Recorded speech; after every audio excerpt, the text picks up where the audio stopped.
Hi friends, இப்போ பாத்தீங்கன்னா Christmas அன்னைக்கு நைட் அதாவது முந்தின நாள் நைட் தூத்துக்குடியில வந்து கேரல் ரவுண்ட்னு சொல்லி நல்லா கிராண்டா பண்ணுவாங்க. ஆனா இது வரைக்கும் நான் பார்த்தது இல்ல. எனக்கும் கல்யாணம் முடிஞ்சு 15 வருஷம் ஆயிடுச்சு.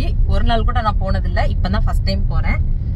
பசங்க எல்லாரையுமே கூட்டிட்டு போறோம். ஏன்னா இவ்வளவு நாள் வந்து பசங்களாம் சின்ன பசங்களா இருப்பாங்க, போக முடியாம இருக்கும், எப்படி இருக்கும் அப்படிங்கறது தெரியல. இப்பதான் போய் பார்க்க போறேன். தெரிஞ்சிருக்கு. ஆமா, முழிச்சிட்டு இருக்காங்க நம்ம எப்ப போவோம் அப்படின்ட்டு.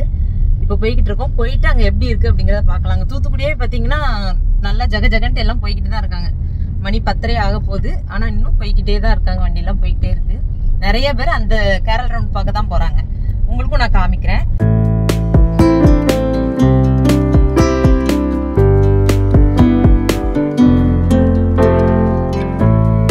இது வரைக்கும் நான் இந்த டைமில் வெளியே வந்ததே இல்லை. ஏன்னா நம்ம ஏதாவது ஷாப்பிங் போகணுன்னு தான் வெளியில் போவோம். அதுவுமே வந்து 9 o'clock வரைக்கும் நம்ம கடையெல்லாம் அடைச்சிருவாங்க. இங்கே 10:30 வரைக்கும் பார்த்தீங்கன்னா என்னமோ நம்மளுக்கு ஜகஜகன்ட்டு பகல் மாதிரியே இருந்துச்சு. கடைகள் எல்லாமே அப்படியே திறந்து தான் வச்சுருந்தாங்க. இப்போ என்ன ஒரு பிரச்சனைனா, பைக்கில் போகிறவங்க அங்கங்கே கொண்டு பைக்கை விட்டுட்டு போயிடுறாங்க. நாங்கள் காரில் போனோடனே பார்க்கிங் பண்ணுறதுக்கே இடம் இல்லை. சுற்றி அவங்க வந்து நம்மளுக்கு பேரிகார்ட் போட்டு வச்சுருந்தாங்க. அப்புறம் ரொம்ப சுற்றி கஷ்டப்பட்டு ஒரு இடம் கண்டுபிடிச்சி விட்டுட்டு கிட்டத்தட்ட ஒரு 2 கிலோமீட்டர் நாங்கள் நடந்து வந்தோம். ஆனால் அது உள்ளே போனோன்னே ஆச்சரியப்பட்டேன். ஏன்னா சொல்லுவாங்க இந்த மாதிரி கூட்டம் வரும் அப்படின்ட்டு. போய் பார்த்ததுக்கப்புறம் தான் தெரிஞ்சு இவ்வளோ கூட்டமா அப்படிங்கிற மாதிரி. மொத்த தூத்துக்குடியே பார்த்தீங்கன்னா அங்கே தான் வந்து இருந்தாங்க.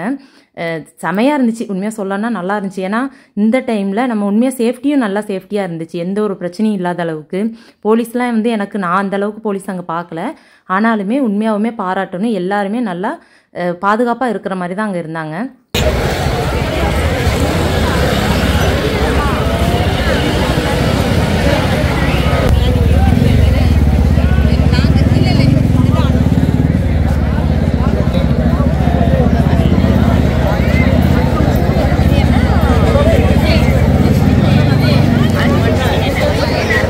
இப்போ உங்களுக்கு பார்க்கும்போது ஒரு 7 o'clock மாதிரி தெரியுதா ஃப்ரெண்ட்ஸ்? ஏன்னா நம்மளுக்கு வந்து மக்கள் எல்லாம் சாதாரணமாக நடந்துட்டு இருக்காங்க. கூட்டமும் பார்த்தீங்கன்னா அதிகமாக இருக்குது. ஏதோ இந்த டி நகர் சொல்லுவாங்கள்ல, சென்னை டி நகரில் வந்து ஷாப்பிங் பண்ணிக்கிட்டு இருந்த மாதிரி இருக்குது. ஆனால் இது பார்த்தீங்கன்னா ஒரு 11 o'clock இருக்கும். ஏன்னா நாங்கள் வந்து நடந்து வர்றதுக்கே பார்த்தீங்கன்னா அங்கே 11 o'clock ஆயிடுச்சு. அதுக்கப்புறம் கேரல் ரவுண்டுக்காக நாங்கள் வந்து வெயிட் பண்ணிக்கிட்டு இருந்தோம். அவங்க வந்து வரணும் அப்படிங்கிறதுக்காக வெயிட் பண்ணதே ஒரு 1 hourக்கு மேலே. இப்போ நாங்கள் நிற்கிறது பார்த்தீங்க அப்படின்னா 12 o'clock. என்ன ஆயிடுச்சுன்னா ஃப்ரெண்ட்ஸ், இப்போ நான் சாப்பாடு பார்த்தீங்கன்னா ஒரு 7 o'clockல சாப்பாடு முடிச்சிருவேன். அந்த மாதிரி தான் இருந்தேன். ஆனால் ஒரு 10 o'clock நம்ம தூங்கிடுவோம்ல, பசி எடுக்காதுல்ல. இப்போ கூட்டிகிட்டு போனோன்னே டைம் வந்து ரொம்ப டைம் ஆகிடுச்சு. அதுவும் கரெக்டாக பார்த்தீங்கன்னா தள்ளுவண்டி கடை பக்கத்தில் நம்ம நின்று பார்க்குற மாதிரி இருந்துச்சு. இதுக்கு மேலே என்னால் பசி தாங்க முடியாது அப்படின்ட்டு தோசை வேணும் அப்படின்னு சொல்லி கேட்டேன். அதுக்கப்புறம் என் ஹஸ்பண்ட் வந்து தோசை வாங்கி தந்தாங்க. அங்கேருந்து தோசையை சாப்பிட்டுட்டு அப்புறம் ஒரு 1/2 hour வெயிட் பண்ணிக்கிட்டு இருந்தோம். ஏன்னா நம்மளுக்கு வந்து அவ்வளோ கூட்டத்துலேயும் அவங்க வந்து கடந்து வரணும் அப்படின்னா டைம் ஆக தான் செய்யும். நிறைய பேர் வந்து கார் மேலெலாம் ஏறி நின்று, வீட்டு மேலே அங்கே பக்கத்தில் வீடு இருக்கவங்க வீடு மேலெலாம் ஏறி நின்று பார்த்தாங்க. எதுக்குடா, ஏன்னா நம்ம ஃபஸ்ட் டைம் வரும்போது இவ்வளோ ரிஸ்க் எடுத்து பார்க்காங்களே அப்படிங்கிற மாதிரி இருந்துச்சு. ஆனால் உண்மையாகவுமே அதை பார்த்ததுக்கப்புறம் ரொம்ப சூப்பராக இருந்துச்சு.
எல்லாருமே வந்து அடுத்த வீடியோ கிறிஸ்மஸ் வீடியோ எதிர்பார்த்துக்கிட்டு இருப்பீங்க. அது வந்து கிறிஸ்மஸ் செலிப்ரேட் பண்ணலை, எல்லாருக்குமே கஷ்டமாக தான் இருக்கும். அதுவும் நம்மளோட சப்ஸ்கிரைபர் எல்லாருமே இதை கேள்விப்பட்டிங்கன்னா ரொம்ப கஷ்டப்படுவீங்க. வேறு ஒன்றும் இல்லை, பாப்பாவுக்கு வந்து அம்மன் சொல்லுவாங்கள்ல, அந்த கன்னத்தில் வரும்ல, அந்த மாதிரி அவளுக்கு அம்மக்கட்டு மாதிரி இருக்குது. அதனால் இந்த டைம் வந்து கிறிஸ்மஸ் வந்து செலிப்ரேட் பண்ணல. அதுவுமே எங்களுக்கு எப்போ தெரிஞ்சிச்சுன்னா, நான் காலையில் வந்து சர்ச்சுக்கு போகணும். இப்போ கேரல் ரவுண்ட் எல்லாம் போயிட்டு வந்துட்டு காலையில் சர்ச்சுக்கு போகணும் அப்படிங்கிறதுனால கிளம்பணும், ஒரு 9 o'clock போகும் அப்படின்ட்டு. பாப்பா வந்து லேட்டாக எழுந்திரிச்சு வந்தால். அப்போ தான் பார்த்திங்கன்னா அவளுக்கு வந்து அந்த வீக்கமாக இருந்துச்சு. அதனால் கிறிஸ்மஸும் கொண்டாட முடியலை, சர்ச்சுக்குமே போக முடியல. கொஞ்சம் கஷ்டமாக தான் இருக்குது. சரி, ஒன்றும் இல்லை, இதெல்லாம் வந்து லைட்டாக தான் சரியாயிரும். பாப்பாவுமே ரொம்ப வந்து புது ட்ரெஸ் போடணும், சர்ச்சுக்கு போகணும் அப்படின்னு ரொம்ப ஆசைப்பட்டா. அவள் நம்ம கேரட் ரவுண்ட்லேயே அவள் ஃபேஸ் கொஞ்சம் பார்த்திங்கன்னா தெரியும், கொஞ்சம் டல்லாக இருந்துச்சு. நம்மளுக்கு வந்து அப்போ தெரியல. அதுக்கப்புறம் வீட்டில் வந்து அவள் தூங்கி எந்திரிச்சதுக்கப்புறம் காலையில் தான் நாங்கள் பார்த்தோம். நிறைய பேர் வந்து எனக்கு விஷ் பண்ணியிருந்தீங்க கிறிஸ்மஸ்க்கு, ரொம்ப ரொம்ப தேங்க்ஸ். ஓகே, ஒன்றும் இல்லை, இதெல்லாம் ஒரு சின்ன விஷயம் தானே, நம்மளுக்கு எல்லாமே வந்து பாசிட்டிவாக தான் எடுத்துக்கணும்.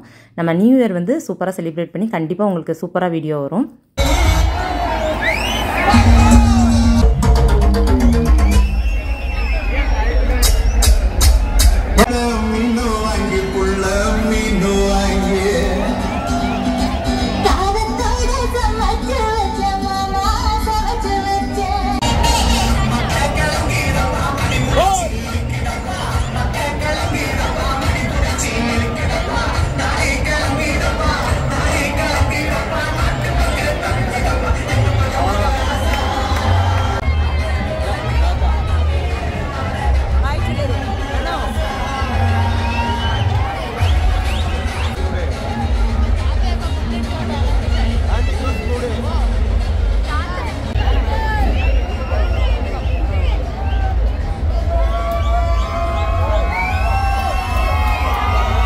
ஓகே ஃப்ரெண்ட், இந்த வீடியோ இதோட முடியுது. நாங்கள் வீட்டுக்கு கிளம்பிட்டோம். தூத்துக்குடியில் இத்தனை வருஷம் இருந்திருக்கேன். நானே இப்போ தான் ஃபஸ்ட் டைம் இதை பார்த்துருக்கேன். நீங்களும் இப்போ தான் இந்த மாதிரி ஃபஸ்ட் டைம் பார்க்குறதா இருந்தால் கமெண்ட்டில் சொல்லுங்கள். வீடியோ பிடிச்சிருக்குன்னு நினைக்க, வீடியோ பிடிச்சா லைக் பண்ணுங்கள். அடுத்த ஒரு சூப்பரான வீடியோவில் பார்க்கலாம். பாய்.